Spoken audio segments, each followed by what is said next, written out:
Three. Grimlord here, and this is Grim Interviews with Revy Innovations, creator of the spinning robot pussy. We are back with part 2 of the discussion. Sorry if the footage is a little old. I had to have at least an hour for him to talk and, you to watch something. Of course, you should be paying attention to Revy because you might learn something.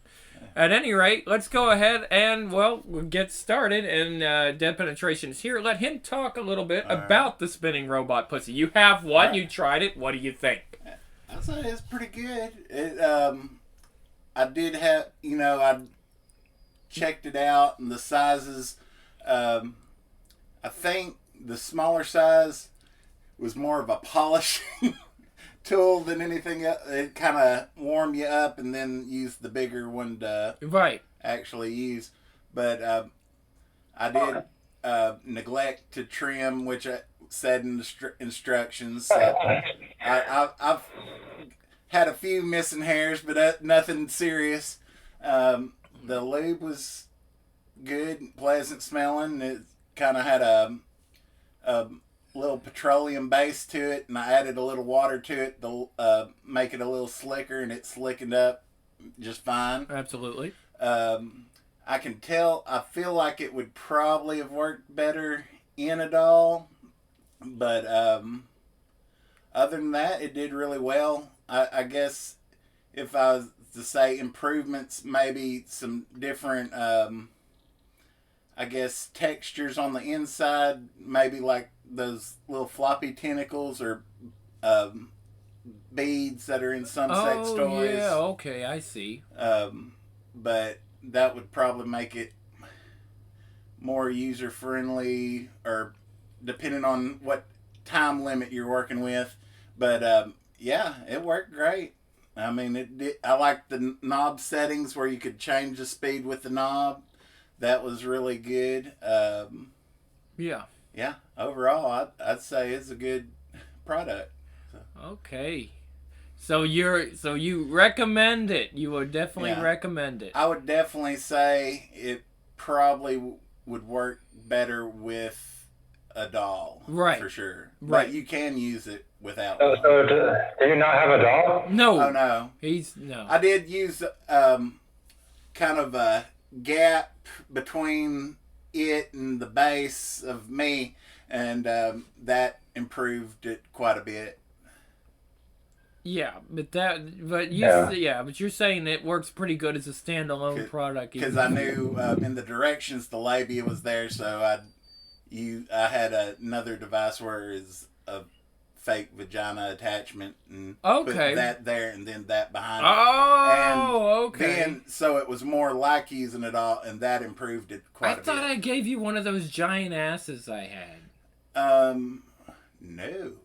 Oh, well, who did I give a giant ass? I know I had a giant... Your buddy's out of town? Oh, maybe? Man. Yeah, I remember. No, I gave him that giant ass, that damn fucking child molester. I gave him a giant ass and he still wanted to touch a kid. I hate that you're putting me in the same sentence. Not you, the guy. I know I'm not the child molester. I know but you're put not. Me in the same sentence. I know that. Was it you or the child molester? No, I get so mixed up.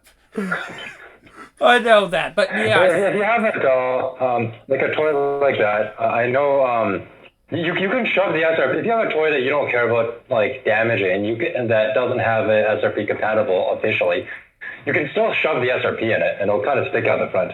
Right, that's what I figured. And I mean, you can still use it. Oh yeah, it worked. I noticed that was probably more the design anyway, so that's why I tried. A toy, yeah. The head of the other toy I had. I'm racking up on toys. If the apocalypse ever comes, I'll never be wanting for company. Wow. Oh, man. Some say we're already there. What was that Badger Streams was saying today? That women are considering sex as transactional? It's like, yeah, I kind of figured that was going to happen. I think they're already there. Well, no, I said, like, purely transactional. Like they expect to get paid for you to look at them naked. I know, it's ridiculous. It's absolutely ridiculous. Well, I can pay to have a great game. By the way, GOG got what did they get? Demon Slayer Incubus or something. It's an action eroge game. I've been wanting it. I'm like, oh shit, they got it on GOG.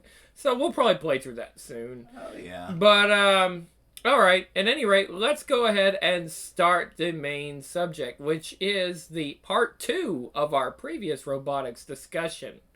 So Revy filled us in on the first part, which was very complex. My mind was pretty much blown.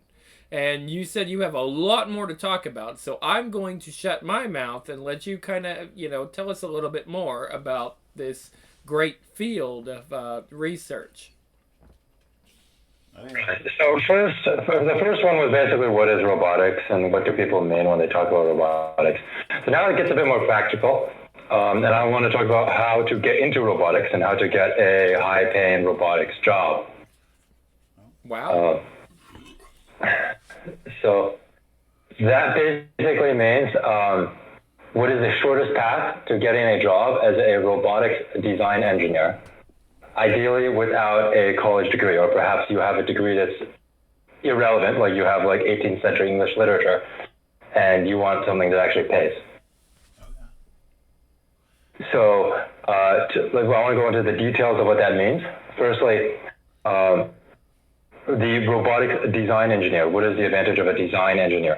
Design engineer basically means you're the one who designs the robot. And the reason why that is nice is because it enables you to one-man army stuff. So if you're a design engineer, that basically means you do the design work, you decide what it looks like, and then and then in order to do that design work, you need to actually know how to actually do the work. Because if you don't know how to do the work, then you're going to design, you don't know how to build something, then you're going to design something that can't be built. Right. So designers inherently have to be able to do every other part of the process. Whereas if you are an engineer specializing in any other kind of part of the process, you weren't necessarily going to be able to do design or testing or manufacturing. But if you do design, you can do all of these things, and that enables you to one-man army stuff, which will be useful later on. And it also gives you the flexibility of being able to take on any role.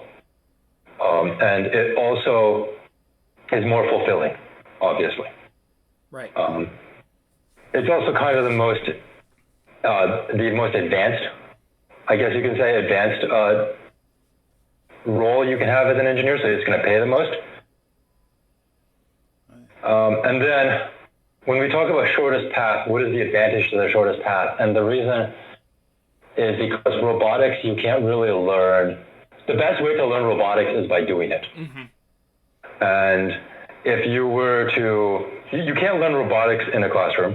Mm-hmm. You have to be given work and then actually figure out how to build the robot. And that's the best way to learn robotics. And so the advantage of being able to get a job is you want the shortest path that you can get paid to build something. And even if you could spend more time in school to build your skills, you don't want to do that. You want to get a job as fast as you can, and that way you're paying the bills while also improving. And there's a certain importance that you get a design engineer role, because if you get something like a test engineer or a manufacturing engineer, you can do that for a short amount of time, but you're going to learn all there is to learn about that role very quickly, and after that it kind of becomes a dead-end job. Whereas if you're a design engineer, the more you design, the more you learn, and it's basically an infinite career climb. Wow. So that's what we want to go into. Now, this is not the path that I took myself. This is basically information that I am getting from what I've seen other people do. And so let's talk about what my path was. So I got a college degree, right? It was in one of those traditional engineering fields. So I have a degree in mechanical, electrical, software engineering. These are the typical roles. So I got a degree in one of those, and then I ended up working for a research lab. And then after working on the research lab, I went to industry. The reason why the research lab is, so if you are going to want to go into engineering or a robotics, if you want to become a robotics design engineer and you want to basically, you're already taking a traditional career route which is you have a college degree, a relevant college degree, or you're getting a relevant college degree, I would highly recommend you go work for a research lab. The advantage of the research labs is they're typically based out of universities, so don't stay there for too long. You definitely, it's definitely more of a career building thing. If you're doing this for more than a year, you're doing it wrong. But because it's part of a university, they're expecting to hire basically idiots. And so that makes it easier to get a job there. And they also are more tolerant of you not knowing stuff and you going out of your way to learn stuff. They're more tolerant of that. And the downside is, number one, they don't pay you jack shit. But then again, you aren't worth shit. Right. At your early stage of the career. So it doesn't matter if they aren't teaching you anything. What matters is you gain experience. And the second thing is they also work you like it's a complete violation of like work-life balance, which when you're young is what you want because that's the fastest way to boost your career. But that's also the reason why you don't want to stay in such a role because it is not a good long-term thing. Right. The other advantage of research labs is that they do really cool stuff, which means you can put really cool stuff on your resume. Right. So you can be a not very skilled person, you can work on something that's really cool, and you can put really cool stuff on your resume. So that way, when you are actually ready to begin your career, you can begin your career as a highly paid engineer in a, let's say, a prestigious, or a prestigious company. Sure. Or some kind of advanced position because you have this really impressive thing on your resume. And of course, you don't want to tell them how much you were getting paid and how little you were actually qualified, but you worked on something really cool. So that's why I would suggest most people, you want to get a job at a research lab if you can. And it's usually pretty easy. And you use that to basically jumpstart your career. Wow. No. There are ways to get into robotics that don't involve getting a college degree. But also, before we get to that, we have to talk about the subdisciplines of robotics. So you have mechanical engineering. Usually, if we look at a robotics team, usually we have a mechanical engineer, an electrical engineer, a low-level software engineer, and a high-level software engineer. So low-level means you're integrating electronic components. You're allowing the computer to talk with the motors and all that stuff. And high-level software engineer is you don't speak with the hardware directly, but you decide what the robot is doing. And so this would be things like computer vision, machine learning, and sometimes it's user interface. If it's being controlled by a human, it's a user interface. If it's using some kind of AI, you've got machine learning or computer vision. So let's go through each of these one at a time. Let's start with the electrical engineer. If you're going to join a robotics team, you're going to be joining a robotics team in one of these roles. And so we want to talk about which specialty do you want. And once you learn one specialty, you can always branch off into others. It's pretty easy. So you don't want to go into electrical engineering. And the reason why is because electrical engineering requires buying hardware. It requires buying physical things. And those physical things are expensive. And when you're building stuff, you typically have to buy like 3 times more than you actually need because you need one as a backup. You fry one, you break another one. You decide, hey, I don't actually want this. I want this other thing. So you have to buy this other thing. It's basically a giant money pit. Right. And so if you do have a college degree, you can get hired as an entry-level employee, and you can basically spend someone else's money. But if you don't have a college degree, then you are going to try to be learning on your own. You're going to have to fund the beginning of your education on your own. And you are not going to, unless you have a ton of money, you're not going to be able to afford building your skills up to the point where you can get hired as a job, as a paid employee. And that paid employee is important because once you have that paid employee status, you can spend someone else's money to learn. But in order to get to there, you need to build your skills up to a certain level. And as an electrical engineer, that's too expensive because you have to buy too much stuff. So in contrast to that, you want to go into software engineering. Software engineering, specifically high-level software engineering, is specifically stuff you can do without access to hardware. So that means, like, for example, if you want to learn computer vision, all you need is a camera, right? You can even use a camera on your smartphone, and you can begin coding computer vision stuff. And that allows you to learn as much as you can, and all you need is a computer and maybe a camera. And if you're doing computer vision, but you do need a pretty powerful computer if you want any kind of simulations. But that's ultimately all it is. It's just a computer. So you're not actually spending money. Right. The other advantage to high-level software engineer that doesn't require hardware is that since it doesn't require physical devices, you can work remotely. Wow. Now, most companies will hire you directly as a remote, but you can get started working on site, and then you can start showing up to work less and less. Generally speaking, engineers, people don't care if engineers show up. Huh. I think with the more traditional companies, they care about the 9 to 5, but especially with the startups, the engineers are not, people don't fuck with engineers. Like, as long as you're getting your stuff done, they don't care how you do it. I have never worked a 9 to 5. I do work on site simply because I am a hardware engineer. I do need access to physical things. That's why I work on site. Yeah. But then when I do software engineering projects, I don't go on site. I work remotely because there's no reason for me, and that's one of the advantages of being a high-level software engineer is it doesn't need access to hardware. So I do know that I do know people who have pulled that off. Okay. And so a high-level software engineer is one way to do it. You can always go to a coding boot camp to learn how to code, or you can just learn to code by yourself. And you can, I'm sure if you came up with some kind of fancy computer vision thing, most people would hire you. If you know, say, OpenCV, and you made a little OpenCV app on your phone that allowed you to, say, map a 3D environment, people would just hire you. Right. Or maybe if you simulate a robot or driving, simulation gets a little bit weird, but it's not that. If you are like doing something with a physical robot, you only need to buy one of those robots. So that might cost money, but not too much money. And then if you go in between, right, you have a low-level software engineer. Low-level software engineer basically means that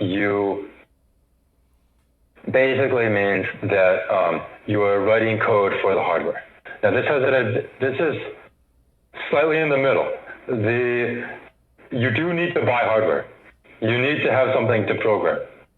So you have to buy it. But because you're not actually physically designing the physical thing, you're buying something that you know works. So you only had to buy it once. So let's say that I am working as a low-level software engineer, right? And also we have similar things with with being able to work remotely. So with being able to work remotely, you still need access to the physical thing, but they only ship it to you once.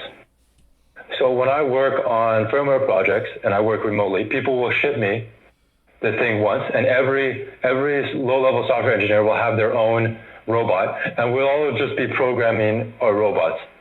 And then we'll send code to each other, and I'll be like, hey, I wrote this code, I think it works. You want to try it out? And then I'll email it to them, they'll download it, and then they'll run it on their robot. So it's remote, but it's remote. It's sometimes you do want to come in. It's one of those jobs where you can work mostly remote, but every once in a while you will need to drive into the office to actually work in person. Sure. It's not a purely remote thing. And it's also it is a one possible option to self-teach yourself because you only have to buy the hardware once. So it won't break the bank. It will cost you more than computer vision, and it will be more of a limitation. But it's not impossible. You do have to have some funds to do it. Okay. So in conclusion, between electrical, low-level software, and high-level software, in order to self-teach yourself without a college degree, you have to pick something that isn't going to require hardware. So you can learn without breaking your bank, and you can get your skills to the point where someone else will hire you so you can learn with someone else's money. I've also seen people where they started off as software engineers, and then after getting hired as a paid employee, then they will transition to a hardware engineer, and they will start learning the hardware, and they got hired, and they will start learning hardware on someone else, on their employer's dime. So I've seen that happen, but learning hardware on your own, learning electrical engineering on your own, I've never seen that. Wow. So, yeah, in conclusion, if you're going to be self-taught, do software, because it doesn't require hardware. There's another thing about another reason why I haven't seen electrical engineers self-taught, which is, as an electrical engineer, you're going to be frying stuff. And some of these things, there are cheaper electronics out there. Like, you can buy Arduinos and stuff, and it only costs a couple bucks. But if you want to get any level of skill, people are going to be expecting you to buy. Number one, even though these things are cheap, you're going to be blowing through them. And also, every once in a while, you encounter something where you need something expensive. So that kind of sucks. Most of these things are like less than $10, maybe a bit more with inflation. But they add up really quickly, and most importantly, you're going to be blowing stuff up. And that's another reason why it's going to be hard to teach yourself, because an employer is not going to want to hire a unproven electrical engineer. Sure. Because they're worried that the electrical engineer is going to blow up like this $100 microprocessor. Right. On top of like a $2,000 PCB. Right. So because of that, there's a much higher barrier to entry. Right. And I've seen cases where even people who do have electrical engineering degrees, what will happen is people with electrical engineering degrees, they'll graduate with an electrical engineering degree, and their employer will be like, I don't trust you to build electronics. Because when you mess up electronics, it costs a lot of money. Right. We're talking about like making a mistake in software costs you nothing. It costs maybe a minute of compile time, and then it's like, oh, I made this error, and then maybe it takes you another few minutes to find the mistake. Right. In electrical engineering, we're talking about a PCB that's worth at least several $100s. Once you add the components in there, the PCB, when you add the components, the PCB is worth between several $100s to several $1,000s.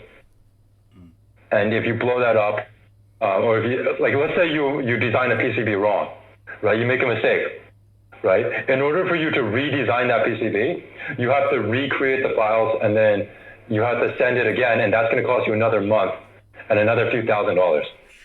So because of this high cost of making mistakes, it's very difficult to get hired as a design electrical engineer. Man. So that's it for that. But let's move on to mechanical engineering. Mechanical engineering is the interesting one. Now, officially, mechanical engineers have a whole bunch of random skills, like being able to do fluid computations and stuff. I haven't, unless you're going to be working on aircraft or automobiles, I haven't seen that happen.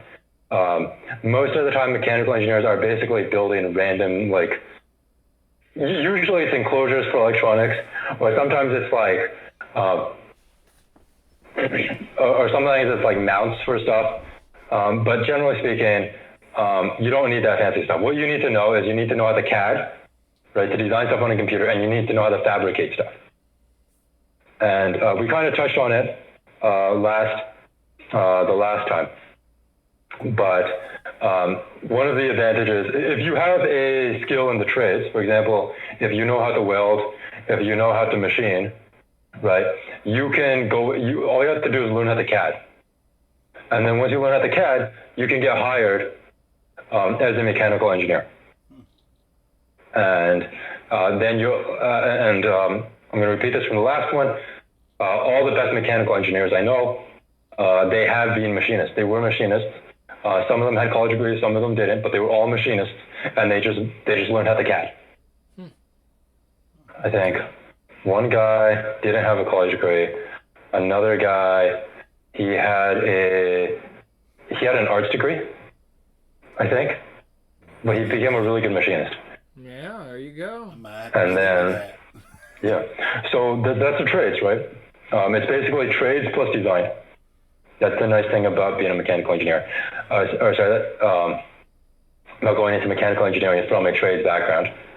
In terms of the amount of money it costs you, if you're already trained as a machinist, then what's going to happen is engineers are going to be like, hey, I need this built. Build it for me. Right. Now, there are two kinds of machinists. There are machinists that will be like, they will build it exactly to the drawing, even if the drawing is wrong. And there are machinists that will look at the drawing and be like, hey, I see these improvements. I can make these improvements to your drawing. Right? Or maybe, hey, give me the file. I can edit the file to make it cheaper. And if you do that, that gives you two advantages. The first advantage is that makes you a better machinist. Engineers will pay more for a machinist that is not just a dumb machine, right? It's not just a robot. A machinist that will actually like look at your drawings and either modify your drawings if there's mistakes, point out mistakes, right? Point out possible improvements, make those possible improvements. Such a machinist, us engineers are willing to pay more for. And to a certain extent, if we decide you're good enough, we're going to be like, hey, I want this thing. These are the requirements. I've seen you design stuff before. I'm too lazy to do this. Go at it. And that pays a lot of money because you're basically an engineer at that point. So number one, it increases your desirability as a machinist if you begin modifying the stuff you're hired to build. Obviously, don't modify stuff without people's permission, but if you can suggest improvements, then that's always great. Or you can like point things out. That's always great. And the other thing is obviously it's a great way to build practical experience.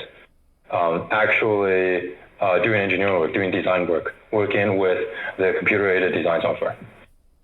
So if you have any kind of fabrication trade, like a machinist or woodworking or like welding, then I highly recommend you go to become a mechanical engineer through that route. Yeah, there you go. There's another thing about mechanical engineering. There's another route. It's slightly more difficult. But with modern day, we call it rapid prototyping. We're talking 3D printers, desktop CNCs, desktop laser cutters. These are machines that cost maybe $500. I have a 3D printer in front of me right now. It's a Creality Ender 3, and it costs $200. Once you add filament in there and some extra upgrades, we're talking like $250 for a 3D printer that can print pretty big things. Cool. And so the advantage of a 3D printer is that allows you to design things. And so you design something in your CAD software, and then you print it, and by printing, if you simply design stuff, people are going to be like, you're not going to design anything that's actually practical. You have to be able to fabricate the stuff that you design. You have to be able to test it. Okay. And normally that testing is what costs money. But if you have a 3D printer, you just fabricate your thing. You design your thing, you send it to a 3D printer, you print it, and then from there you can figure out your mistakes. Or you can sell the 3D printer or whatever. Oh, sure. So if you're not a machinist, that's another way you can become a mechanical engineer. It is going to cost you money, but a 3D printer, once you spend the money for a 3D printer, that's like maybe like $200, $300. Then after that, like a single 3D print costs maybe like only a couple dollars to actually print. So it's not much. And then you can basically design your own stuff. You can start freelancing. Like I've advertised my services online. People have hired me to 3D print stuff. But the difference is there are some people that just 3D print stuff. I know people who they do that. I use that service when I make the SRP. The SRP, I don't print those things. I know a guy who has like a ton of machines. So I send him an order and I'm like, hey, give me parts for 30 SRPs. And then he just cranks up all his machines. Wow. So that's one thing you can do, right? But if you want to get paid more, you can design stuff as well. I know some people who run those kinds of 3D printing farms, and they also design their own stuff. Cool. Basically what happens is people will be like, hey, I need, let's say, a custom-made grip for a gun, because I have this grip that I like, but I need it to be ambidextrous. Can you make that modification? Right. And so then you will design that grip and you will 3D print it yourself. And because it's your design, you can charge more for that because you're basically doing engineering work. and people will pay more for that because it's more work and they don't have to design it themselves. I'm gonna have to get the software and stuff. Yeah, okay. Well, how about you talk about the CAD software and all that stuff. How much is that software alone going to run us? Is that like an Adobe Photoshop where it's like very expensive per month? Yeah. Or year, rather? Yeah. It depends on what software you use. There are free software, there are expensive software, right? The software that I'm familiar with is called Solidworks. I don't know how much it is. I know it's expensive. I know I would never be able to afford it by myself. Wow. Oh, yeah. Wow. So that's one thing. You can do SolidWorks. SolidWorks is the most expensive one. It's also the industry standard. Okay. I know Fusion 360 is the second most popular one. That costs, I think, how much does it cost? I think it costs $300. No, they don't. It's an annual license now. Oh, how much does Fusion 360 cost? That's how. But anyway, there's also free ones. There's also free CADing softwares, but I would recommend Fusion 360. Okay. You can start on a free software, and then if you think and then once you get to a certain point, you can switch to Fusion 360. Now, do you need? And then go ahead. Go ahead. Hello? Are you there? Is what I say. Okay, are you? Fusion 360 is $400 a year. So yeah. Okay. But there's also free ones, and there's also a lot of people I know. To be honest, most engineers I know who don't get their SolidWorks from an employer, they find other ways to get it. Oh, well, that's fair. Most engineers do find other ways. Oh, yeah, I'm sure. I'm absolutely positive of that. I don't see anything wrong with it being that the software is so expensive. I can tell you no one in the U.S. pays for it. Like, anyone, if you're not in the U.S., pretty much, like, there are people in third world countries, they're like, oh, yeah. The SolidWorks costs more than, like, their year's salary. Oh, well, I know. A $60 game is like 2 weeks of work for them. And that's why they had to do the regional pricing thing. Because people was like, well, I can't buy this. And they're like, oh, why is piracy going up? SolidWorks is... You know. Yeah. Not that... How much is SolidWorks? Fusion 360 is $400 a year. That is reasonable price for anyone in the States. Wow. $400 a year. I'd have to be making money off of it. Yeah. There's a good chance your shop has a SolidWorks, right? So if you work for a machine shop, there's a good chance that machine shop has a SolidWorks. Right. So you just use their version of SolidWorks. Okay. Yeah, let's see. They don't even post SolidWorks price. I'm going to have to look into that. Yeah, SolidWorks, Fusion 360. This is stuff that you definitely want to kind of look into. I mean, anybody listening, if you're into this kind of stuff, that's I've been wanting that's a how good you start. CNC machine, but those get a little up into the thousands. But CNC machine? Yeah, the price for one license of SolidWorks is $5,500. So $5,500 for the license and annual maintenance fee of $1,500. Annual maintenance fee. Now that's the annual per year, correct? So you have to pay $1,500 a year for maintenance fees on a license that you've paid $5,500. Ooh, they know how to get their money. Ooh, that's for sure. Yeah. I mean, you really have to be.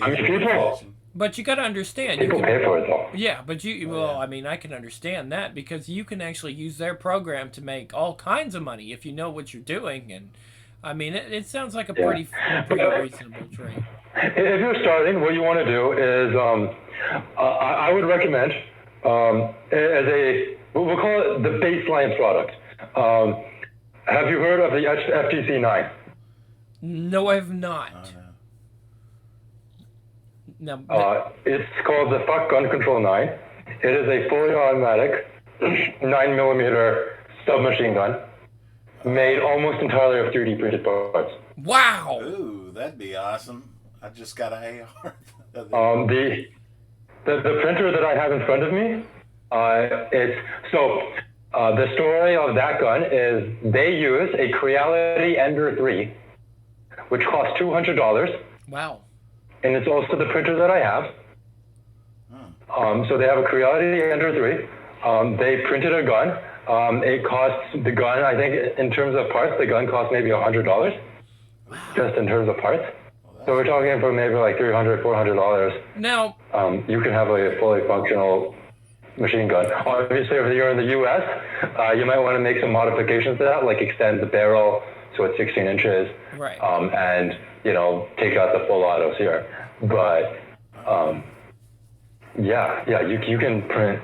So that if someone came to me and was like, hey, here's an FTC9 that I printed from my 3D printer, right?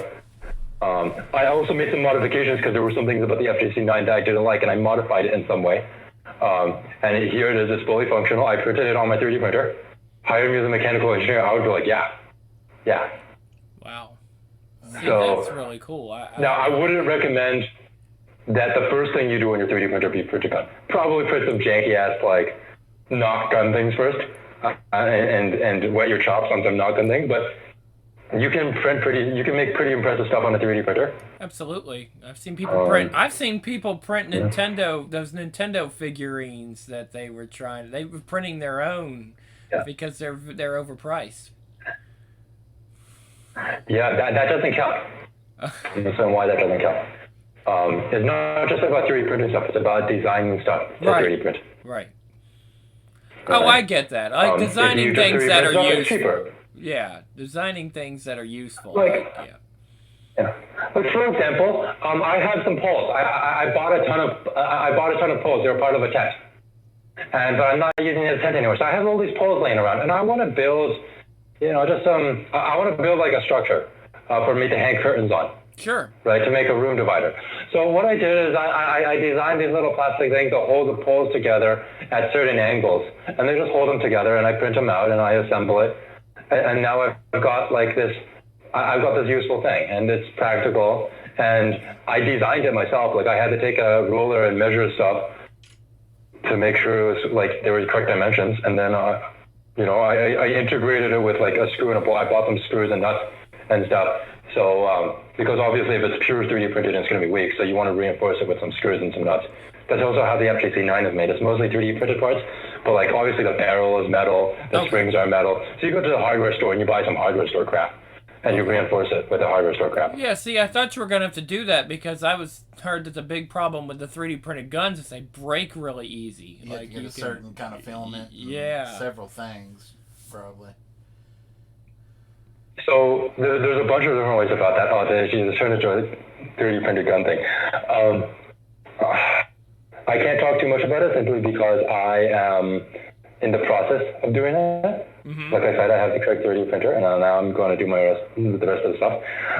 Obviously, don't make a gun the first thing you 3D print. You want to practice on some less risky things first, and obviously you want to reinforce it with metal. And so to reinforce with metal, they don't use the normal 3D printing stuff. They use either PLA plus or like nylon or polycarbonate or just like the slightly more premium filaments. They're more cost. They cost more to buy, and you have to set up the printer differently. So you don't want to start with that kind of stuff. But it's not that expensive. I mean, get some jackasses to build guns in their garage. Like. And that's only 3D printing. I mean, if you combine 3D printing with, let's say you know how to weld, right? Some basic welding. You're not a full-on like paid welder, but you're like a basic welder. You can, and now you've combined 3D printing and welding, so you can 3D print the complex things, and then the things that you need strength, you can weld, right? A desktop CNC machine. Desktop CNC machines you can buy for also like $200. Slightly better ones for $500. And you can, desktop CNCs have their own capabilities and their own downsides. You can get, laser cutters.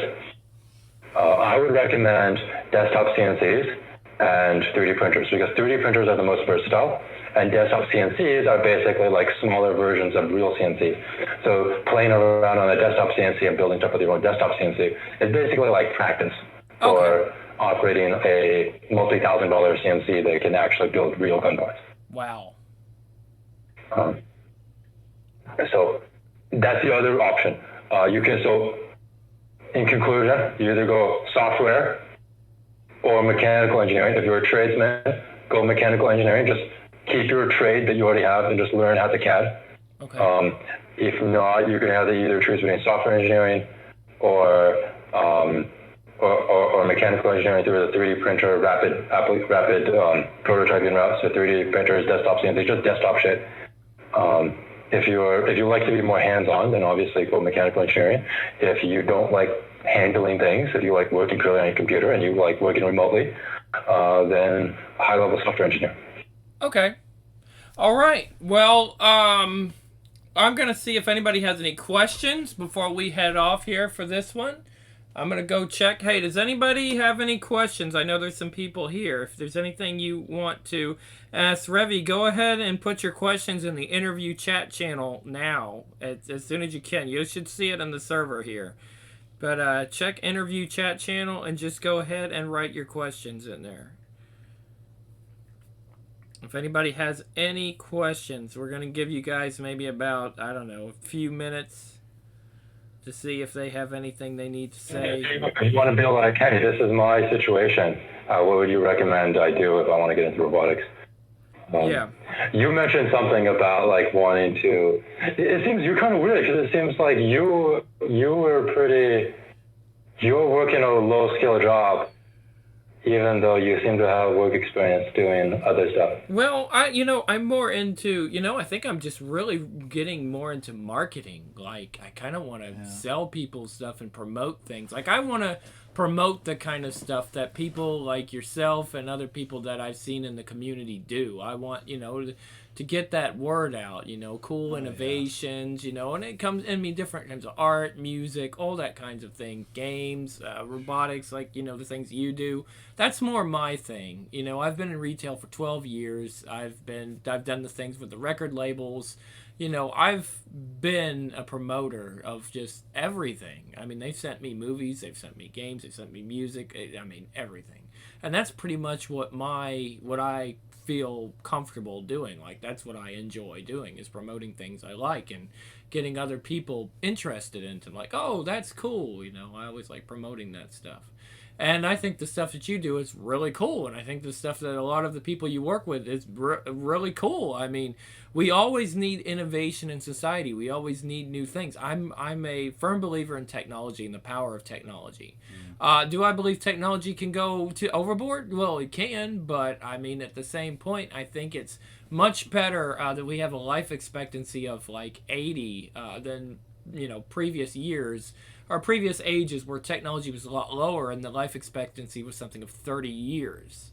So, yeah, we can see how technology has changed our world, and I'd just like to see that continue. I'd like to see more do-it-yourself, and I mean, you're talking about do-it-yourself guns, do-it-yourself robots. I mean, I'm talking about do-it-yourself. We got musicians that do it themselves, game designers that are doing something on the level of the AAA studios just by themselves, one guy. That's what I'm talking about. That's amazing. You never would have believed things like that would happen 20 or 30 years ago. And, I mean, that's... Mechanical engineering is also an amazing prepper skill, though, too. Oh, yeah. Absolutely. Yeah. If you're prepping for the end... Because a lot of the time, if you're just a machinist, right, or just a tradesman, obviously tradesmen are in high demand during the collapse, but the tradesmen have a weakness, which is in order for them to do their jobs in our modern society, they're reliant on supply chains, right? Like an auto mechanic, in order for an auto mechanic to fix a car, they need the parts. And once the supply chain goes down, if a mechanic doesn't have their parts, they're basically useless. Right? Like as an electrical engineer, like if I Like if I don't have access to my PCB making equipment, I'm basically useless. Right. And so if you are an engineer, if you add the engineering part of it to the trades, then that basically means if there's a part that you're missing, right, because most parts are going to be missing, then you can figure out how it works and you can design the part yourself and you can fabricate the part yourself instead of having to buy it, which you're not going to be able to do during any kind of collapse scenario. Right. Obviously, knowing how stuff works is useful for fixing stuff. Because if you're a tradesman, you're going to have a very limited number of things that you know how to fix. But if you're an engineer and you know how things work, you can kind of deduce how to fix stuff. Right. What was the 3D printer name that he's talking? What was the name of the 3D printer that you were talking about?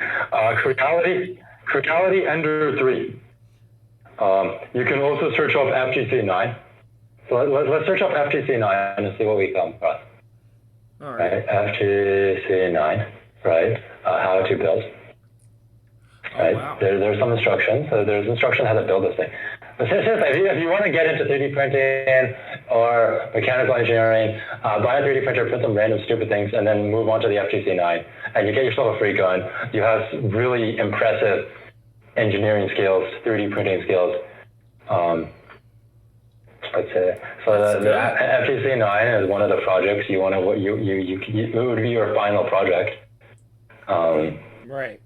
I mean, there are people that won't allow. They'll obviously you won't be able to bring it into a job interview. You can show pictures of it. Right. And if they're offended, then they're probably not someone you want to be working for anyway. Absolutely. Because you got to be careful, we have a lot of woke companies. Yeah. So, let's see. The 3D printer is, FGC9 is a project. Creality Ender 3 costs, how much is it? I just bought it. You said it was $200. Ender, yeah. Creality Ender 3 costs $190 on Amazon. Creality Ender 3. I would recommend you all. Creality Ender 3. Once you throw in a 1 kilogram spool of filament in there, we're talking, and maybe some minor upgrades, we're talking maybe like $250 to get the printer to a nice level.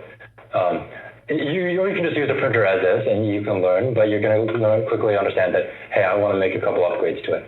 And so it's going to cost you a little bit more expensive once you start adding the upgrades that you want. Yeah, that's really cool. That's a whole world I'm not even familiar with. Like I said, the only thing I knew about... Sometimes if you want upgrades, you can print your own upgrades. Oh, that's awesome. The only thing I knew about 3D printers is, a friend of mine, like I said, he used to make figurines. And I said, oh, those look really realistic. Those look very accurate. And I was like, 3D printers can do that? So, yeah, it's very cool. Now, I'm not condoning that kind of behavior, because I know people want to 3D print their own waifu figurines and things. We don't condone that kind of behavior here, because, But you could. But you could. Anyway, thank you so much, and I thought the guys were gonna have some questions. Maybe they've all been answered, but it seems that they don't. So I mean, it is what it is. I'm gonna go ahead and. I mean, if you got questions, you can just post it in the comments on mixout.tv, and I'm gonna check in a while. Yeah, and answer any questions down there. Also, you've got a BitChute audience. Don't forget. I'm posting this on. I'm posting this on MGTOW.tv. I'm posting this on BitChute, and I may be posting it on YouTube. We posted our other one. I don't know about the 3D printed guy. I don't know. YouTube usually doesn't check. I have 14 followers on YouTube. I'm not really worried about it. So, but BitChute has a slightly larger audience. More people are watching the videos on BitChute. I found that out. And MGTOW.tv, of course, they still have... See, a lot of things changed when Amber decided to put the PUA stuff on there. Now, I know that doesn't really mean a whole lot, one way or the other to you, but it drove a lot of the MGTOW guys off because they don't like the PUA stuff. So it drove away at least 1,000 people. And that's pretty bad, because those are people that would have wanted to come in and pay attention to, what you're saying here. However, they're going to... ones on BitChute, yeah, they'll come over and they'll hear you on BitChute. So, I want this information out there, because I think it's very useful information, especially, for today. So if you want to get yourself a really good paying job, something that you can do for the rest of your life and feel very confident and comfortable where you're at, maybe an engineering job in different fields is for you. It's something you need to check out. Something I kind of wish I checked out when I was a little younger, but it is what it is. Never too late. Yeah, well, but I've already gone so far in marketing now that I figured I just want to continue with that.